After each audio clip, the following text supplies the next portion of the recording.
My name is Becky McGoon. I am an electrical safety educator for Sho-Me Power Electric Cooperative and their 9 member co-ops. There's a good chance if you live in Southwest or South Central Missouri that you are a co-op member.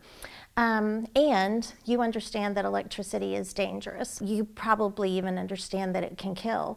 So we are very committed to making sure that our co-op members are safe around electricity. It's all around us, inside and outside. So as you can see today, I'm going to focus on power line safety. In order to be safe around electricity, you need to understand what it is and how it behaves. So first let's talk about just what electricity is. It's actually pretty simple. Lightning is electricity, so electricity is natural. It happens because there's friction between air and ground, and everything in the universe is made of atoms. In fact, I have a diagram of a carbon atom that you can look at. Atoms have charged particles inside of them. When that friction happens between air and ground, electrons, negatively charged particles, can leave atoms and equalize charges. So lightning is just the movement of electrons through air molecules. Now it's a huge expulsion of electrons, so there's a tremendous amount of power or energy to lightning. That's called static electricity. It's very difficult to harness. We haven't found any way to use it. But what we have discovered is that at a power generating station, all we need is some spinning action, and we can get electrons to move from atom to atom. We send them down power lines that are made out of materials that are good conductors. That means all the atoms in metals exchange electrons very easily. And that is current electricity, which is very usable and helps us every single day.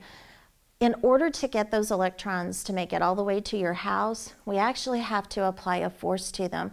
Electricity is a lot like water. So if you imagined this was a hose in your yard, a water hose, to get the water molecules to flow, we actually have to have water pressure.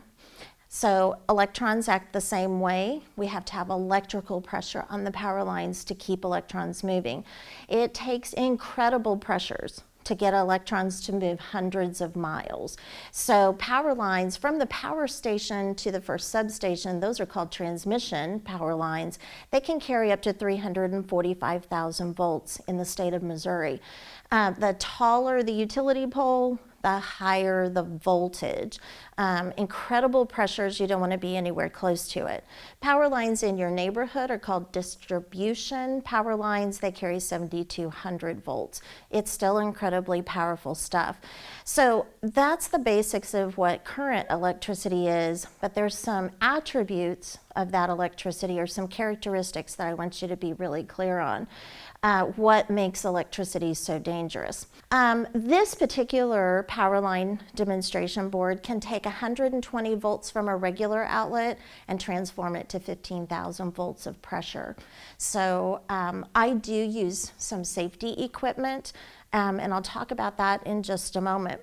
I'm going to energize my line, and let's just see what electricity looks like on a power line. I know it's energized because I have a red light that comes on and tells me that it's fully energized, but I'm not seeing anything on the power line, and that's because electrons are invisible. So electricity is invisible. That makes it really dangerous. We don't know where it is. So we have to treat power lines like they're energized all the time, because we can't see electricity.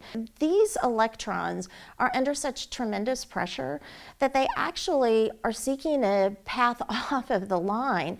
All electricity, well, because electricity acts like water, it flows from a high pressure to a lower pressure. So electricity is always seeking the lowest pressure. There is no electrical pressure in the ground. So you've probably heard people say, electricity seeks the ground. You don't ever want to be part of that path to ground.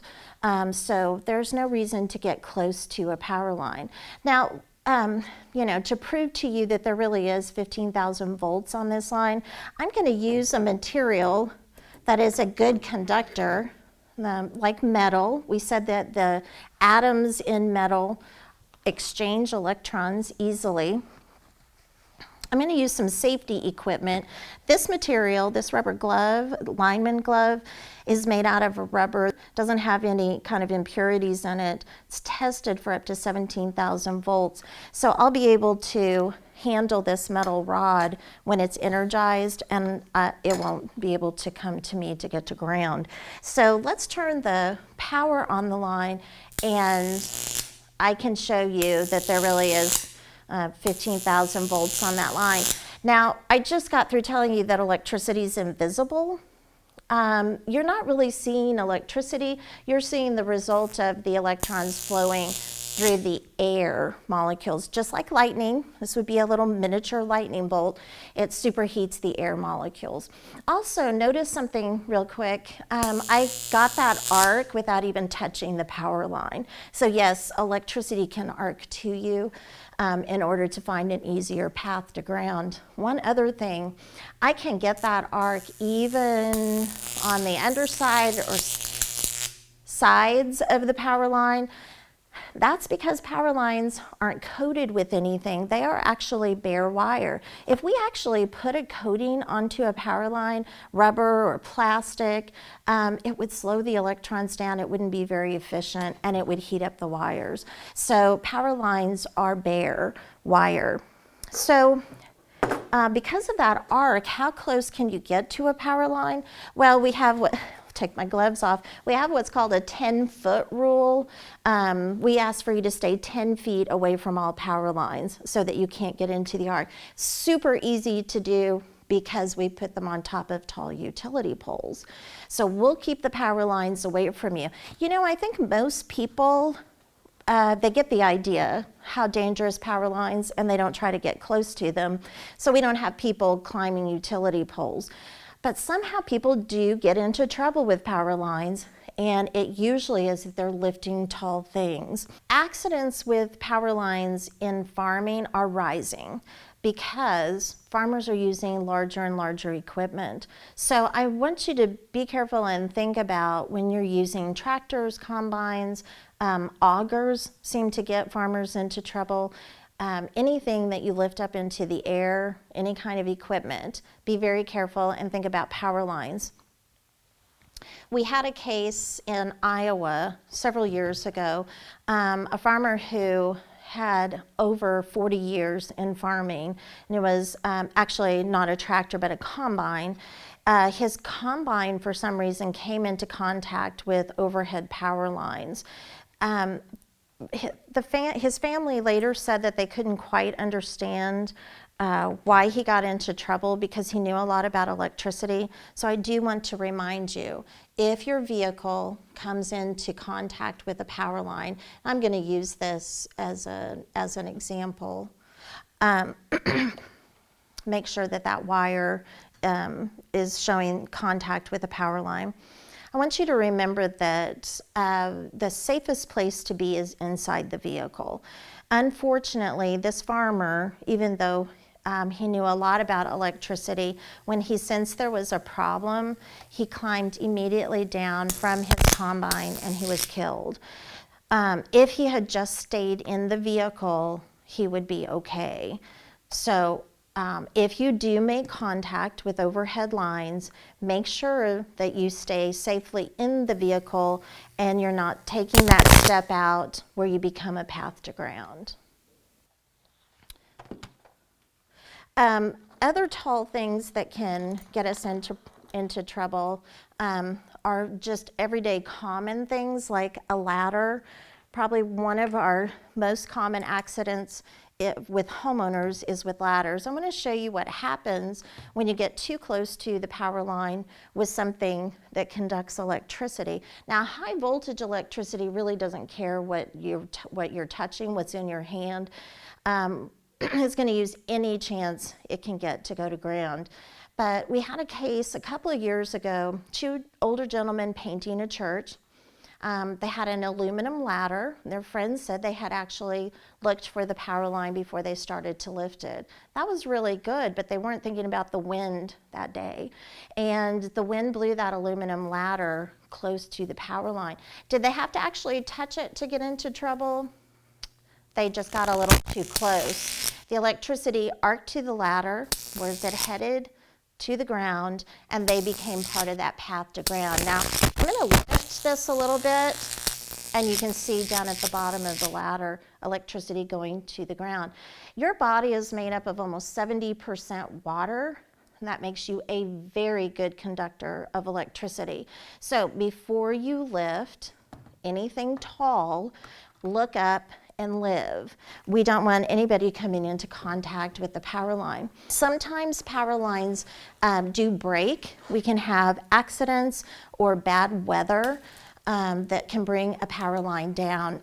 We had a case in California, very tragic instance, a family inside of their house watching TV during a storm. They hear a loud noise in the backyard. The son runs out, a teenage son runs outside to investigate, and he falls down. His father is right behind him, runs to the son, and he falls as well. What happened? A transformer blew. When the transformer blew on the pole, it caused damage to the power line and it fell down. Well, let's just look. I'm going to energize this power line, this down line, and we'll see what happens.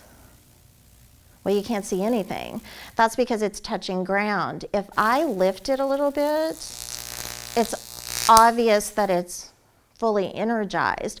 The only reason we saw that arc is because there's an air gap. They did not stop to think what could have caused that sound, and both of those individuals were killed. So think about during storms before you run outside.